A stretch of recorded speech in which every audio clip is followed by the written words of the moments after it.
जी अस्सलाम वालेकुम। आज हम गाड़ी में गियर के मुतालिक डिस्कस करेंगे। कार में गियर को कैसे फर्स्ट से सेकंड में शिफ्ट किया जाता है, सेकंड से थर्ड में और थर्ड से फोर्थ में। सबसे पहले आपने कार को न्यूट्रल खड़ा करना है। उसके बाद फर्स्ट गियर के लिए क्लच दबाना है, गियर लेफ़्ट साइड पे और बिल्कुल स्ट्रेट। ये फर्स्ट गियर। इसके बाद सेकंड गियर के लिए आपको इसके बिल्कुल बैक पे लेके आना है। ये अब सेकंड गियर।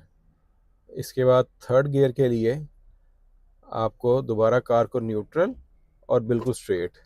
ये थर्ड गियर।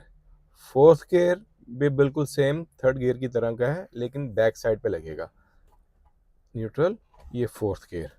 इसके बाद फिफ्थ गियर की बारी आती है। फिर क्लच दबाएंगे आप। फिफ्थ गियर के लिए न्यूट्रल, राइट साइड फुल और बिल्कुल स्ट्रेट। ये फिफ्थ गियर है। आई होप आपको समझ आई होगी।